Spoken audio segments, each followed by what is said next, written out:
കീം പരീക്ഷാഫലം റദ്ദാക്കിയതിനെതിരെയുള്ള സർക്കാരിന്റെ അപ്പീലിൽ പ്രാഥമികമായ വാദം ഹൈക്കോടതി ഡിവിഷൻ ബെഞ്ച് ഇന്ന് തന്നെ കേൾക്കും.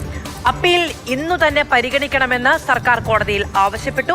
പ്രദീപ് ജോസഫ് വിവരങ്ങളുമായി ചേരുകയാണ്.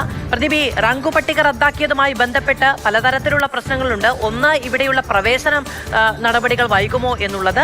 ഈ മാർക്ക് ലൊക്കേഷനുമായി ബന്ധപ്പെട്ട് കുഞ്ഞുങ്ങൾക്കുണ്ടാകുന്ന ആശങ്ക മറ്റൊന്ന്. ഇതിൽ കോടതിയിൽ നിന്നുള്ള തീരുമാനം വളരെ ആകാംക്ഷയോടുകൂടി, പ്രതീക്ഷയോടുകൂടി, ആശങ്കയോടു കൂടിയും ഉറ്റുനോക്കുകയാണ് കുട്ടികൾ.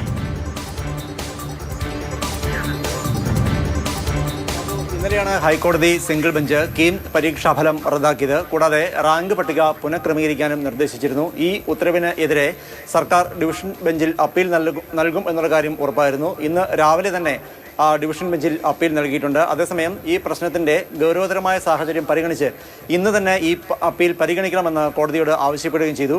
സർക്കാരിന്റെ ഈ ആവശ്യം പരിഗണിച്ചാണ് ഇന്ന് ഉച്ചയോടെ ഡിവിഷൻ ബെഞ്ച് ഈ അപ്പീൽ പരിഗണിക്കാൻ തീരുമാനിച്ചിരിക്കുന്നത്. ജസ്റ്റിസുമാരായ അനിൽ കെ നരേന്ദ്രൻ, മുരളീകൃഷ്ണ എസ് എന്നിവരടങ്ങുന്ന ഡിവിഷൻ ബെഞ്ചാണ് ഈ അപ്പീൽ പരിഗണിക്കുക.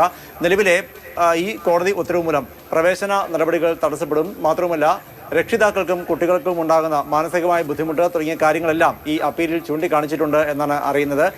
വാദഗതിക്ക് വന്നാൽ മാത്രമേ എന്തൊക്കെ കാര്യങ്ങളാണ് സർക്കാർ വ്യക്തമാക്കിയിരിക്കുന്നത് എന്ന് അറിയാനാവുകയുള്ളൂ. എന്തായിരുന്നാലും ഇന്ന് തന്നെ ഈ അപ്പീൽ പരിഗണിക്കണം എന്നുള്ള സംസ്ഥാന സർക്കാരിന്റെ ഈ വാദഗതികൾ അല്ലെങ്കിൽ ആവശ്യം പരിഗണിച്ച് ഇന്ന് തന്നെ പരിഗണിക്കാൻ ഹൈക്കോടതി തീരുമാനിച്ചിട്ടുണ്ട്.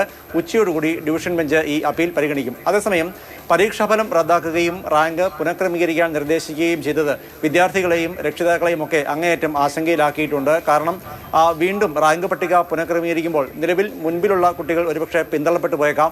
നിലവിൽ പിന്തള്ളപ്പെട്ട് കിടക്കുന്ന ആളുകൾ, അതായത് പിന്നിലുള്ള ആളുകൾ മുൻപോട്ട് കയറി വന്നേക്കാം. അത് ഏത് കോളേജിൽ അഡ്മിഷൻ കിട്ടും എന്നതിനെയൊക്കെ അക്കാര്യം ബാധിക്കും. മാത്രമല്ല, മറ്റ് സംസ്ഥാനങ്ങളിലും ദേശീയ തലത്തിലുള്ള സ്ഥാപനങ്ങളിലുമൊക്കെ പ്രവേശനം തേടേണ്ടവരുണ്ട്, പ്രവേശനം ആഗ്രഹിച്ചിരിക്കുന്നവരുണ്ട്.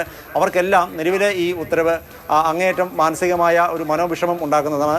അതേസമയം ഈ അലോട്ട്മെന്റ് ശരിയാണ്.